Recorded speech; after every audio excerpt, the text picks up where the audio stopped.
उन सभी लोगों से बात करना चाहती हूँ और ख़ास तौर से बोलूँ तो उन लोगों से नहीं, मैं अपने आप से भी बोलूँगी क्योंकि मैं भी प्रभु के कार्य को करती हूँ, सुसमाचार बाँट रही हूँ। ऐसे ही मेरे जैसे बहुत सारे भाई-बहन हैं जो सुसमाचार बाँटते हैं और प्रभु के दास लोग भी हैं जो जिन्हें प्रभु ने अपॉइंट किया है सुसमाचार बाँटने के लिए। तो कभी-कभी हम सबके जीवन में एक ऐसा समय आता है, तो हमें लगता है कि जो हम सुसमाचार दे रहे हैं, वो सच में हमारे जीवन में कब पूरा हुआ? क्योंकि बहुत सारी हमारे जीवन में भी ऐसी ज़रूरतें हैं जो पूरी नहीं होती। बहुत सारे भाई-बहन हैं जो सुसमाचार प्रचार करें पर अभी उनके जीवन में बहुत सारी घटिया हैं, वो पूरी नहीं हुई हैं। तो वो लोग बहुत निराश होते हैं कि प्रभु कब आप हमारे जीवन में पूरा करेंगे?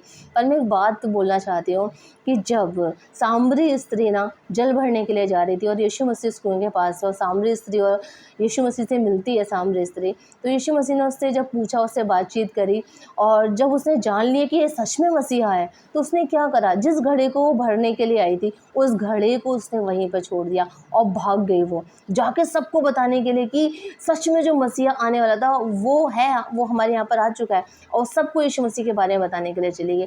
तो मैं एक बात कहना चाहती थी, मसीह को जान लेना, यीशु मसीह को जान लेना ही सबसे बड़ी गवाही है क्योंकि हम क्या करते हैं, अपने उद्धार को, अपने जीवन को बचा लेते हैं उसी समय पर। तो गवाहियाँ तो ज़रूर आएँगी।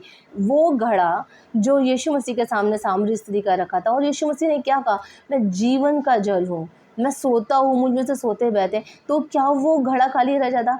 पर क्या हुआ, यहाँ पर उसने अपने घड़े को, खाली घड़े को छोड़ दिया। किसके पास छोड़ा? यीशु मसीह के पास छोड़ा। वो खाली नहीं रहेगा क्योंकि सच में जीवन का जल यीशु मसीह के पास है। उसने क्या बोला, मुझे पता होता तो मैं इतनी दूर नहीं आती ना, मैं क्यों इतनी दूर पानी भरने के लिए, तो मुझे भी वो पानी दे दे। यीशु मसीह ने कहा ठीक है, तू जानती तो मुझसे मांगती। जब आपने मांगा है परमेश्वर से, आपने अपनी ज़रूरतें यीशु मसीह के सामने रखते हैं, जैसे सामरी स्त्री ने अपना घड़ा छोड़ दिया और यीशु मसीह के बारे में बताने चली गई, उसी तरीके से जब आप प्रभु के सुसमाचार को सुना रहे हो और आपकी ज़रूरतें परमेश्वर के सामने रखें, ऐसा हो ही नहीं सकता कि वो चीज़ें पूरी नहीं होंगी। आपकी ज़रूरतें एक ज़रूरतें आपकी पूरी हो जाएंगी। पर क्यों? क्योंकि वो यीशु मसीह सब कुछ पूरा करने वाले परमेश्वर हैं। उन्होंने हमारे लिए उस सलीब पर पूरा कर दिया। उन्होंने क्या बोला, 5वीं वाणी क्या बोली कि मैं प्यासा हूँ, और छठी वाणी में कहते हैं कि क्या हुआ, वो पूरा हो चुका। तो वो जो प्यास है संसार की, वो हम सबके जीवन में पूरी हो चुकी है। जिसने प्रभु को पा लिया, उसने उस प्यास को, उस पानी की चिंता नहीं करी सामरी स्त्री ने और अपना घड़ा वहीं छोड़ दिया।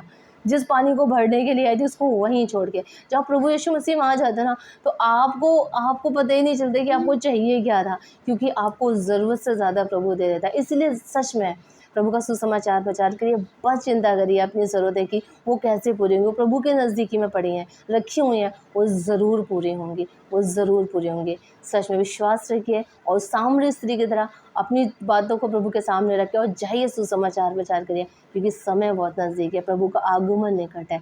जय मसीह की।